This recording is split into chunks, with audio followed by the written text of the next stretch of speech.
Hi friends, welcome back to Nisha cooking channel. ಇವತ್ತು ನೋಡ್ರಿ ಟೇಸ್ಟಿಯಾದಂತಹ ಮಸಾಲ ಪಾಲಕ್ ಪನ್ನೀರ್ ರೆಸಿಪಿನ ಮಾಡಿ ತೋರಿಸ್ತಾ ಇದ್ದೀನಿ. ತುಂಬ ಸಿಂಪಲ್ಲಾಗಿ ಮಾಡ್ಕೋಬೋದು, ಟೇಸ್ಟಿಯಾಗಿರುತ್ತೆ. ಒಂದು ಸರಿ ಈ ವಿಧಾನದಲ್ಲಿ ಟ್ರೈ ಮಾಡಿ ನೋಡ್ರಿ, ಖಂಡಿತ ಎಲ್ರಿಗೂ ಇಷ್ಟ ಆಗುತ್ತೆ. ರೆಸ್ಟೋರೆಂಟ್ಗಿಂತ ಅದ್ಭುತ ರುಚಿಯನ್ನು ಹೊಂದಿರುವಂಥ ಈ ಮಸಾಲ ಪಾಲಕ್ ಪನ್ನೀರನ್ನು ಹೇಗೆ ಮಾಡೋದಂತ ನೋಡ್ಕೊಳ್ರಿ. ಕಡಿಮೆ ಇಂಗ್ರೀಡಿಯೆಂಟ್ಸನ್ನು ಬಳಸಿ ಇವತ್ತು ಮಾಡಿ ತೋರಿಸ್ತಾ ಇದ್ದೀನಿ. ಹಾಗಾದರೆ ವಿಡಿಯೋ ಇಷ್ಟ ಆಗ್ತಾ ಇದೆಯಾ? ನಮ್ಮ ಚಾನಲ್ಗೆ ಸಬ್ಸ್ಕ್ರೈಬ್ ಮಾಡ್ಕೊಳ್ರಿ, ಬೆಲ್ ಐಕನನ್ನು ಪ್ರೆಸ್ ಮಾಡಿರಿ. ನಾನು ಹಾಕೋ ಡೈಲಿ ವಿಡಿಯೋ ನೋಟಿಫಿಕೇಷನ್ ನಿಮಗೆ ಬರುತ್ತೆ, ಆವಾಗ ಈಸಿಯಾಗಿ ವಿಡಿಯೋಗಳನ್ನು ನೀವು ನೋಡ್ಬೋದು. ಇಲ್ಲಿ ನೋಡಿ, ನಾನು ಪಾಲಕ್ ಸೊಪ್ಪನ್ನು ತೊಗೊಂಡಿದ್ದೀನಿ. ಒಂದು ಕಟ್ಟಷ್ಟು ಇದೆ ಪಾಲಕ್ ಸೊಪ್ಪು. ಇದನ್ನು ಫ್ರೆಶ್ ಆಗಿ ಇದನ್ನು ತೊಳೆದು ನೀಟಾಗಿ ಸೋಸ್ಕೊಂಡು ತೊಗೊಂಡು ಬನ್ನಿ.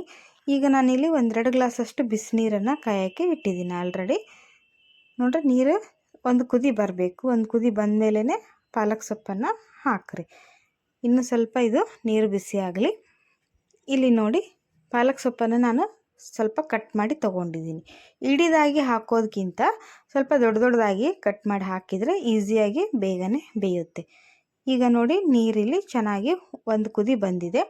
ಈಗ ಇದನ್ನು ಕಟ್ ಮಾಡಿದಂಥ ಸೊಪ್ಪನ್ನು ಇದಕ್ಕೆ ಹಾಕೋಣ. ನಿಮಗೆ ಗ್ರೇವಿಗೆ ಕನ್ಸಿಸ್ಟೆನ್ಸಿ ನೋಡಿಕೊಂಡು ಹಾಕ್ಕೊಳ್ರಿ. ಪಾಲಕ್ ಹೆಚ್ಚು ಕಡಿಮೆ ಆದರೂ ನೀವು ಯೂಸ್ ಮಾಡ್ಕೋಬೋದು. ನಾನು ಪೂರ್ತಿಯಾದಂಥ ಒಂದು ಕಟ್ಟನ್ನು ಇಲ್ಲಿ ಯೂಸ್ ಮಾಡ್ತಾ ಇದ್ದೀನಿ. ನೋಡಿ, ಇದು ಜಾಸ್ತಿ ಕುದಿಸೋದೇನು ಬೇಡ, ಜಸ್ಟ್ ಒಂದು ಕುದಿ ಬಾಯ್ಲ್ ಆಗಬೇಕಷ್ಟೇ, ಸಾಕು. ನೋಡಿರಿ, ತುಂಬ ಕುದಿಬಾರ್ದು. ನೋಡಿರಿ, ಇಲ್ಲಿ ಈ ಥರ ಕುದ್ರೆ ಸಾಕು. ಈಗ ಇದನ್ನು ಆಫ್ ಮಾಡಿಡೋಣ. ನಾನಿಲ್ಲಿ ತೋರಿಸ್ತಾ ಇದ್ದೀನಿ ನೋಡಿರಿ, ಕಲರ್ ಏನು ಪೂರ್ತಿ ಚೇಂಜ್ ಆಗಬಾರ್ದು, ಈ ರೀತಿ ಗ್ರೀನಾಗಿಯೇ ಇರಬೇಕು. ಇವಾಗ ಇದನ್ನು ಫ್ಲೇಮ್ ಆಫ್ ಮಾಡಿ ಕಂಪ್ಲೀಟಾಗಿ ಸ್ವಲ್ಪ ತಣ್ಣಗಾಗೋಕ್ಕೆ ಬಿಡೋಣ. ಇಮಿಡಿಯೇಟಾಗಿ ಯೂಸ್ ಮಾಡಬೇಕು ಅಂದ್ಕೊಂಡವರು ಸ್ವಲ್ಪ ಐಸ್ ಕ್ಯೂಬ್ ಹಾಕಿದರೆ ಬೇಗ ತಣ್ಣಗಾಗುತ್ತೆ. ಈಗಿಲ್ಲಿ ನೋಡಿರಿ, ನಾನಿಲ್ಲಿ 1/4 kg ಪನ್ನೀರನ್ನು ತೊಗೊಂಡಿದ್ದೀನಿ. 1/4 kg ಪನ್ನೀರಿಗೆ ಒಂದು ಪೂರ್ತಿಯಾದಂತಹ ಪಾಲಕ್ ಸೊಪ್ಪಿನ ಕಟ್ಟನ್ನು ಯೂಸ್ ಮಾಡ್ತಾ ಇದ್ದೀನಿ. ಈಗ ಇದನ್ನು ಸ್ಲೈಸಸ್ ಆಗಿ ಕಟ್ ಮಾಡ್ಕೊಳ್ಳೋಣ. ನಿಮಗೆ ಯಾವ ಶೇಪ್ ಬೇಕೋ ನೋಡಿ ಆ ರೀತಿ ಕಟ್ ಮಾಡ್ಕೊಳ್ರಿ. ನೀವು ಈ ಥರ ಟ್ರಯಾಂಗಲಲ್ಲಾದರೂ ಕಟ್ ಮಾಡ್ಕೋಬೋದು, ಅಥವಾ ಕ್ಯೂಬ್ಸ್ ಆಕಾರದಲ್ಲೇನಾದರೂ ಕಟ್ ಮಾಡ್ಕೋಬೋದು. ನೋಡಿರಿ, ನಾನು ಸ್ವಲ್ಪ ಇದನ್ನು ದೊಡ್ಡದಾಗಿಯೇ ಕಟ್ ಮಾಡ್ತಾ ಇದ್ದೀನಿ. ಈ ರೀತಿ ಸ್ಲೈಸ್ ಮಾಡಿಕೊಂಡು ರೆಡಿ ಇಟ್ಕೊಳ್ರಿ. ನೋಡಿ, ಇಷ್ಟಾದರೆ ಸಾಕು. ಈಗ ಇಲ್ಲಿ ಒಂದು ಕಡಾಯಿನ ನಾನು ಬಿಸಿ ಮಾಡೋಕ್ಕಿಟ್ಟಿದ್ದೀನಿ. ಇದಕ್ಕೆ 1 ಸ್ಪೂನಷ್ಟು ಈಗ ಎಣ್ಣೆನ ಹಾಕ್ತಾಯಿದ್ದೀನಿ. ಒಗ್ಗರಣೆಗೆ ಎಣ್ಣೆ ಎಷ್ಟು ಬೇಕೋ ಅಷ್ಟು ನೋಡಿಕೊಂಡು ಹಾಕ್ರಿ. 1-2 ಸ್ಪೂನಷ್ಟು ಹಾಕ್ರಿ. ಈಗ ಇದನ್ನು ನಾನಿಲ್ಲಿ ಪನ್ನೀರನ್ನು ಸ್ವಲ್ಪ ಫ್ರೈ ಮಾಡ್ಕೋತೀನಿ. ಇದನ್ನು ಆಮೇಲೆ ಒಗ್ಗರಣೆ ಬಳಸ್ತೀನಿ. ನೋಡಿರಿ, ಈಗ ನಾವು ಕಟ್ ಮಾಡ್ಕೊಂಡಂಥ ಪನ್ನೀರನ್ನ ಸ್ವಲ್ಪ ಫಸ್ಟು ನಾವು ಅದನ್ನು ಫ್ರೈ ಮಾಡ್ಕೊಳ್ಳೋಣ. ಈ ರೀತಿ ಫ್ರೈ ಮಾಡಿ ಹಾಕೋದ್ರಿಂದ ಟೇಸ್ಟ್ ಚೆನ್ನಾಗಿ ಬರುತ್ತೆ. ಕೆಲವೊಂದು ಸಾರಿ ಏನಾಗುತ್ತೆ ನೋಡಿರಿ, ಪನ್ನೀರು ಒಂಥರ ರಬ್ಬರ್ ಥರ ಆಗಿಬಿಡುತ್ತೆ. ಹಾಗಾಗಬಾರ್ದು ಅಂದರೆ ನೋಡಿರಿ, ನಾವು ಇಲ್ಲಿಗೆ ಫ್ರೈ ಮಾಡಬೇಕಾದ್ರೆ ಓವರಾಗಿ ಫ್ರೈ ಮಾಡಬಾರ್ದು, ಅಂದರೆ ತುಂಬ ಹೊತ್ತು ಅದನ್ನು ಹಾಕ್ತಾ ಫ್ರೈ ಮಾಡಬಾರ್ದು. ನೋಡಿರಿ, ಈಗ ಒಂದು ಕಡೆ ಸರಿಯಾಗಿ ಫ್ರೈ ಆದಮೇಲೆ ಜಸ್ಟ್ ಇದನ್ನು ಹಾಕಿ 2 ಕಡೆನೂ ಫ್ರೈ ಮಾಡ್ಕೋಬೇಕಷ್ಟೆ. ತುಂಬ ಹೊತ್ತು ಫ್ರೈ ಮಾಡಿದ್ರೆ ಏನಾಗುತ್ತೆ, ರಬ್ಬರ್ ಥರ ಆಗಿಬಿಡುತ್ತೆ, ಚೆನ್ನಾಗಿ ಬರೋದಿಲ್ಲ. ಹಾಗಾಗಬಾರ್ದು. ಸಾಫ್ಟಾಗಿ ಬರಬೇಕು ಅಂದರೆ ಈ ರೀತಿ ಮಾಡಿರಿ. ಈ ರೀತಿ ಫ್ರೈ ಮಾಡೋದ್ರಿಂದ ಟೇಸ್ಟು ಚೆನ್ನಾಗಿರುತ್ತೆ, ಆಮೇಲೆ ಸಾಫ್ಟಾಗಿಯೂ ಬರುತ್ತೆ. ನೋಡಿರಿ, ಕಲರ್ ಚೇಂಜ್ ಎಷ್ಟು ಚೆನ್ನಾಗಿ ಕಾಣಿಸ್ತಾ ಇದೆ ಅಂಥೇಳಿ.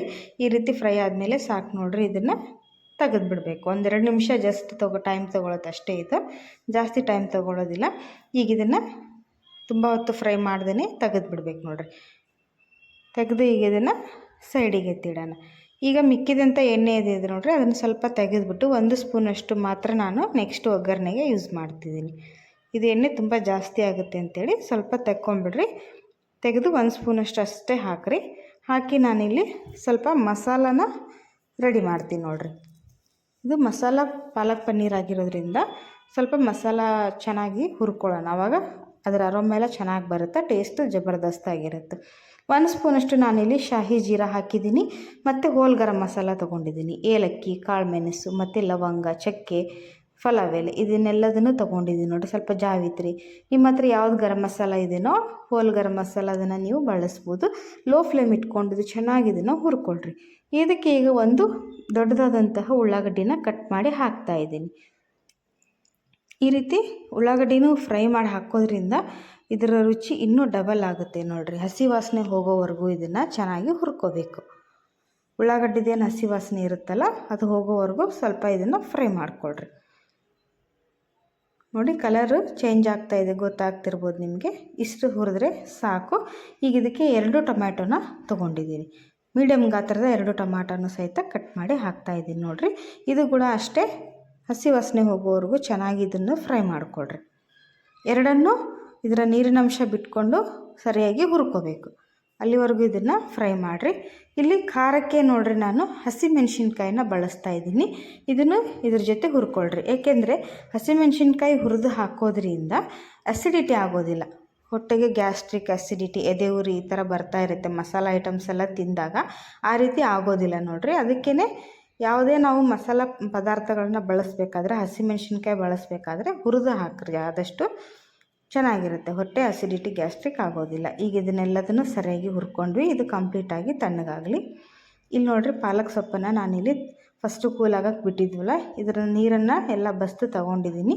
ಮಿಕ್ಸರ್ ಜಾರಿಗೆ ಹಾಕಿ ಇದನ್ನು ಗ್ರೈಂಡ್ ಮಾಡಿಕೊಡ್ರಿ. ನೋಡಿರಿ ಕಂಪ್ಲೀಟಾಗಿ ತಣ್ಣಗಾಗಿದೆ. ಟೈಮ್ ಇದ್ದರೆ ಹಾಗೆ ತಣ್ಣಗಾಗೋಕ್ಕೆ ಬೇಡಿ. ಟೈಮ್ ಇಲ್ಲ ಅಂದರೆ ನೀವು ಐಸ್ ಕ್ಯೂಬನ್ನು ಹಾಕಿದರೆ ಬೇಗನೆ ತಣ್ಣಗಾಗುತ್ತೆ ನೋಡಿರಿ. ಈಗ ಇದನ್ನು ನೈಸಾಗಿ ಗ್ರೈಂಡ್ ಮಾಡಿ ತೊಗೊಂಡು ಬರ್ತೀನಿ. ಫುಲ್ ಫೈನಾಗಿ ಗ್ರೈಂಡ್ ಮಾಡಿರಿ, ಚೆನ್ನಾಗಿರುತ್ತೆ ಅವಾಗ. ಈಗ ನೋಡಿರಿ ಸ್ವಲ್ಪನೇ ನಾವು ಒಂದೇ ಕುದಿ ಕುದಿಸೋದ್ರಿಂದ ಕಲರ್ ನೋಡಿರಿ ಇದೇ ಥರ ಬರುತ್ತೆ. ಕಲರ್ ಮಾತ್ರ ಸೂಪರಾಗಿರುತ್ತೆ ನೋಡಿರಿ, ಗ್ರೀನರಿಯಾಗಿ ತುಂಬ ಚೆನ್ನಾಗಿರುತ್ತೆ. ಒಂದೊಂದು ಸರಿ ಕಪ್ಪಾಗಿಬಿಡುತ್ತೆ, ಹಂಗಾಗಬಾರ್ದು ಅಂದರೆ ಈ ರೀತಿ ಮಾಡಿಕೊಡ್ರಿ. ಜಸ್ಟ್ 1 ಕುದಿ ಅಷ್ಟೇ ನೀವು ಕುದಿಸ್ಬೇಕು ನೀರಿನಲ್ಲಿ. ಈಗ ಇದನ್ನು ಸೈಡಿಗೆ ಎತ್ತಿಡೋಣ. ಆಮೇಲೆ ನೋಡಿರಿ ನಾವು ಹುರ್ಕೊಂಡಂಥ ಮಸಾಲ ಏನಿದೆ ಇದು ಕೂಡ ಪೂರ್ತಿಯಾಗಿ ತಣ್ಣಗಾಗಿದೆ. ಇದನ್ನು ಈಗ ಕೆಲವೊಂದು ಇಂಗ್ರೀಡಿಯೆಂಟ್ಸನ್ನು ಇದಕ್ಕೆ ಹಾಕ್ತೀನಿ. ಎಕ್ಸ್ಟ್ರಾಡಿನರಿ ಟೇಸ್ಟ್ ಕೊಡುತ್ತೆ. ಆಮೇಲೆ ಗ್ರೇವಿಗೆ ಒಂದು ಒಳ್ಳೆ ಥಿಕ್ನೆಸ್ ಕೊಡೋದಕ್ಕೆ ನೋಡಿರಿ ನಾನಿಲ್ಲಿ ಸ್ವಲ್ಪ ಗೋಡಂಬಿನ ಹಾಕ್ತಾಯಿದ್ದೀನಿ. ಇದನ್ನು ಒಂದು 1/2 hour ನಾನು ನೆನೆ ಇಟ್ಟಿದ್ದೆ. ಆಮೇಲೆ ನೋಡಿರಿ ಬಾದಾಮನ್ನು ಹಾಕ್ತಾಯಿದ್ದೀನಿ. ನಿಮಗೆ ಗ್ರೇವಿಗೆ ಎಷ್ಟು ಬೇಕೋ ಅಷ್ಟು ನೀವು ಹೆಚ್ಚು ಕಡಿಮೆ ಯೂಸ್ ಮಾಡ್ಕೋಬೋದು, ಏನು ತೊಂದರೆ ಇಲ್ಲ. ಈಗ ಇದನ್ನೆಲ್ಲದನ್ನು ಮಿಕ್ಸರ್ ಜಾರ್ನಲ್ಲಿ ಹಾಕಿ ನೈಸಾಗಿ ಗ್ರೈಂಡ್ ಮಾಡಿರಿ. ಆದಷ್ಟು ನೈಸಾಗಿ ಗ್ರೈಂಡ್ ಮಾಡಿರಿ, ಏಕೆಂದರೆ ಗ್ರೇವಿ ತುಂಬ ಚೆನ್ನಾಗಿ ಬರುತ್ತೆ. ತರ್ತರಿಯಾಗಿ ಮಾಡಿದ್ರೆ ನೋಡಿರಿ ಟೇಸ್ಟ್ ಚೆನ್ನಾಗಿರೋದಿಲ್ಲ, ಗ್ರೇವಿನೂ ಚೆನ್ನಾಗಿ ಬರೋದಿಲ್ಲ. ಫುಲ್ ಫೈನಾಗಿ ಇದನ್ನು ಗ್ರೈಂಡ್ ಮಾಡಿ ತೊಗೊಂಡು ಬನ್ನಿ. ನೋಡಿರಿ ಇಲ್ಲಿ ಇಷ್ಟು ಫೈನಾಗಿದ್ದರೆ ಸಾಕು, ತುಂಬ ಚೆನ್ನಾಗಿ ಬರುತ್ತೆ ನೋಡಿರಿ. ಈ ರೀತಿ ಗ್ರೇವಿನ ನೀವು ಮಾಡಿಟ್ಕೊಂಡು ಈ ಮಸಾಲನ ನೀವು ಚಿಕನ್ಗಾದರೂ ಬಳಸ್ಬೋದು, ಅಥವಾ ವೆಜಿಟೇಬಲ್ ಗ್ರೇವಿ ಕರಿ ಏನಾದರೂ ಮಾಡ್ತಿದ್ದೀರಿ ಅಂದರೆ ಅದಕ್ಕಾದರೂ ಬಳಸ್ಬೋದು ನೋಡಿರಿ. ಇದನ್ನು ಏರ್ಟೈಟ್ ಕಂಟೈನರ್ನಲ್ಲಿ ಹಾಕಿ ಇಟ್ಟರೆ, ಫ್ರಿಜ್ಜಲ್ಲಿ ಇಟ್ಟರೆ ಒಂದು 5-6 ದಿನದೊಳಗೂ ನೀವು ಇದನ್ನು ಯೂಸ್ ಮಾಡ್ಕೋಬೋದು. ಈಗ ನೋಡಿರಿ ಒಂದು ಕಡಾಯಿನ ನಾನು ಬಿಸಿ ಮಾಡೋಕ್ಕೆ ಇಟ್ಟಿದ್ದೀನಿ. ಇದಕ್ಕೆ ಮತ್ತು 1-2 ಟೇಬಲ್ ಸ್ಪೂನಷ್ಟು ಎಣ್ಣೆನ ಹಾಕ್ತಾಯಿದ್ದೀನಿ. ನೀವು ಬೇಕಾದರೆ ಬೆಣ್ಣೆ ಇದ್ದರೆ ಬೆಣ್ಣೆನೂ ಹಾಕ್ಬೋದು. ಎಣ್ಣೆ ಸ್ವಲ್ಪ ಬಿಸಿ ಆಗಲಿ. ಸಣ್ಣಗೆ ಕಟ್ ಮಾಡಿದಂಥ ಒಂದು ಉಳ್ಳಾಗಡ್ಡಿನ ತೊಗೊಂಡು ಹಾಕ್ತಾಯಿದ್ದೀನಿ ಒಗ್ಗರಣೆಗೆ. ನೋಡಿರಿ ಸ್ವಲ್ಪ ಇದು ಕಲರ್ ಚೇಂಜ್ ಆಗೋವರೆಗೂ ಇದನ್ನು ಫ್ರೈ ಮಾಡಿಕೊಡ್ರಿ. ನೋಡಿರಿ ಈ ರೀತಿ ಫ್ರೈ ಆಗಬೇಕು. ಆಮೇಲೆ 1 ಸ್ಪೂನಷ್ಟು ನಾನಿಲ್ಲಿ ಶುಂಠಿ ಬೆಳ್ಳುಳ್ಳಿ ಪೇಸ್ಟನ್ನು ಹಾಕ್ತಾಯಿದ್ದೀನಿ. ಶುಂಠಿ ಬೆಳ್ಳುಳ್ಳಿ ಪೇಸ್ಟ್ ಇಲ್ಲ ಅನ್ನೋರು ಮಸಾಲ ಏನು ಎಲ್ಲ ಫ್ರೈ ಮಾಡ್ಕೊಂಡವಲ್ಲ ಅದರಲ್ಲೇ ನೀವು ಬೆಳ್ಳುಳ್ಳಿ ಶುಂಠಿ ಹಾಕಿ ಫ್ರೈ ಮಾಡಿ ಅದ್ರ ಜೊತೆನೇ ಗ್ರೈಂಡ್ ಮಾಡ್ಬೋದು. ಇಲ್ಲ ಪೇಸ್ಟ್ ಇದೆ ಅನ್ನೋರು ಈ ರೀತಿ ಇನ್ಸ್ಟಂಟಾಗಿಯೇ ಬಳಸ್ಕೋಬೋದು. ಶುಂಠಿ ಬೆಳ್ಳುಳ್ಳಿ ಪೇಸ್ಟನ್ನು ಮಾಡಿಟ್ಕೊಳ್ಳೋದ್ರಿಂದ ನೋಡಿರಿ ಈ ಥರ ನಾವು ಗ್ರೇವಿ ಮಾಡಬೇಕಾದ್ರೆ, ಕರೀಸ್ ಮಾಡಬೇಕಾದ್ರೆ ನಮಗೆ ಯೂಸ್ ಆಗುತ್ತೆ. ಬೇಗನೆ ನಾವು ಮಾಡಿಕೊಂಡು ತಿನ್ಬೋದು. ಈಗ ಇದೆಲ್ಲ ಹಸಿ ವಾಸನೆ ಹೋಗೋವರೆಗೂ ಸ್ವಲ್ಪ ಹೊತ್ತು ಫ್ರೈ ಆಗಲಿ. ಚೆನ್ನಾಗಿ ಫ್ರೈ ಆದಮೇಲೆ ನಾವು ಗ್ರೈಂಡ್ ಮಾಡ್ಕೊಂಡಂಥ ಮಸಾಲಾನ ಇದಕ್ಕೆ ಹಾಕ್ತಾಯಿದ್ದೀನಿ. ಇದು ಸ್ವಲ್ಪ ಎಣ್ಣೆಯಲ್ಲಿ ಫ್ರೈ ಆಗಲಿ, ಆವಾಗ ಟೇಸ್ಟ್ ಚೆನ್ನಾಗಿ ಬರುತ್ತೆ ನೋಡಿರಿ. ಗ್ರೈಂಡ್ ಮಾಡ್ಕೊಂಡಂಥ ಎಲ್ಲ ಮಸಾಲಾನ ನಾವು ಒಗ್ಗರಣೆ ಹಾಕಿದಂಥ ಎಣ್ಣೆಯಲ್ಲಿ ಸರಿಯಾಗಿ ಹುರ್ಕೊಳ್ರಿ. ಹೇಗೆ ಹುರ್ಕೋತೀರೋ ಅದ್ರ ಮೇಲೆ ಟೇಸ್ಟ್ ಚೆನ್ನಾಗಿ ಬರುತ್ತೆ. ಒಂದು ಸ್ವಲ್ಪ ಲೋ ಫ್ಲೇಮ್ ಇಟ್ಟು ಹುರಿಯಿರಿ ಇದನ್ನು. ಆಮೇಲೆ ಇದಕ್ಕೆ ನೋಡಿರಿ ಗ್ರೈಂಡ್ ಮಾಡಿದಂಥ ಪಾಲಕ್ ಸೊಪ್ಪನ್ನು ಸಹಿತ ಸೇರಿಸ್ತಾ ಇದ್ದೀನಿ. ಎರಡನ್ನು ಮಿಕ್ಸ್ ಮಾಡ್ತಾಯಿದ್ದೀನಿ ನೋಡಿರಿ. ಮಾಡಿದ್ದನ್ನು ಸರಿಯಾಗಿ ಒಂದ್ಸರಿ ಮಿಕ್ಸ್ ಮಾಡಿಕೊಡ್ರಿ. ನೋಡಿರಿ ನೋಡೋಕ್ಕೆ ಎಷ್ಟು ಚೆನ್ನಾಗಿ ಕಾಣಿಸ್ತಾ ಇದೆ, ತಿನ್ನೋ ಕೂಡ ಅಷ್ಟೇ ಅದ್ಭುತ ರುಚಿ ಇರುತ್ತೆ. ಖಂಡಿತ ಎಲ್ರಿಗೂ ನಿಮ್ಗೆ ಇಷ್ಟ ಆಗುತ್ತೆ ನೋಡಿರಿ. ಈಗ ಇದನ್ನು ಸರಿಯಾಗಿ ಮಿಕ್ಸ್ ಮಾಡಿಕೊಂಡು ಒಂದು 5 ನಿಮಿಷ ಇದನ್ನು ಬಾಯ್ಲ್ ಆಗೋಕ್ಕೆ ಬಿಡೋಣ. ಇದ್ರದ್ದೆಲ್ಲ ಹಸಿ ವಾಸನೆ ಹೋಗಿ ಚೆನ್ನಾಗಿ ಗ್ರೇವಿ ಎಲ್ಲ ಹೊಂದ್ಕೋಬೇಕು. ಆ ರೀತಿ ಇದನ್ನು ಕುದಿಸ್ಕೊಳ್ರಿ. ಕಲರ್ ನೋಡಿರಿ ಅದೇ ಥರನೇ ಬಂದಿದೆ. ಈಗ ಇದೊಂದು 2 ನಿಮಿಷ ಕುದೀಲಿ. ನೋಡಿ ಕುದೀತಾ ಇದೆ. ಸ್ವಲ್ಪ ಇದಕ್ಕೆ ಉಪ್ಪು ಹಾಕ್ತೀನಿ. ರುಚಿಗೆ ತಕ್ಕಷ್ಟು ಉಪ್ಪನ್ನು ಆ್ಯಡ್ ಮಾಡಿಕೊಳ್ರಿ.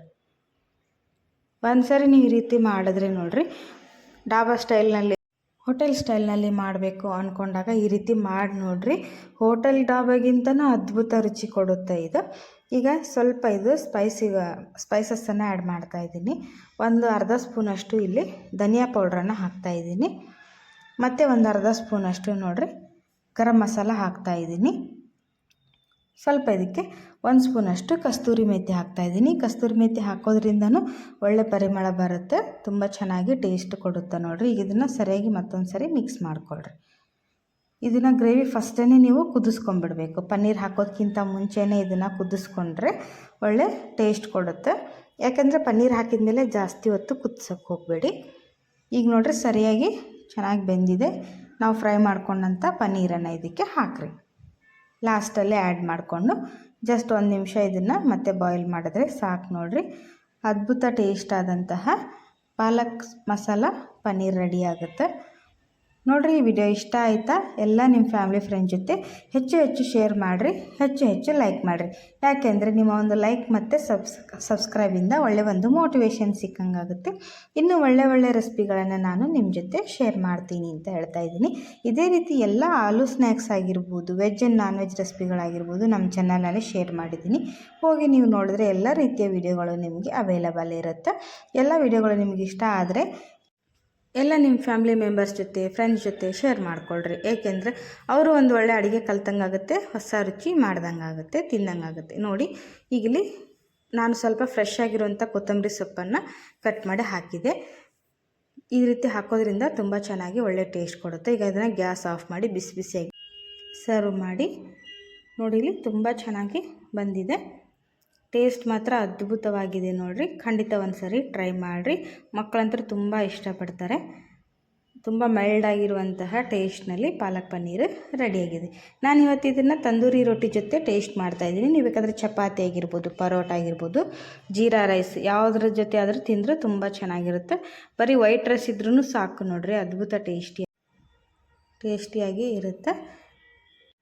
ನಾನು ಇದನ್ನು ರೊಟ್ಟಿ ಜೊತೆ ಟೇಸ್ಟ್ ಮಾಡಿ ಹೇಳ್ತೀನಿ. ತುಂಬ ಸಾಫ್ಟಾಗಿ ಬಂದಿದೆ, ಬಾಯಲ್ಲಿಟ್ಟರೆ ಕರಗುತ್ತೆ ನೋಡಿ, ಅಷ್ಟು ಅದ್ಭುತ ಚೆನ್ನಾಗಿದೆ. ವಿಡಿಯೋ ನೋಡೋದಕ್ಕೆ ಧನ್ಯವಾದಗಳು.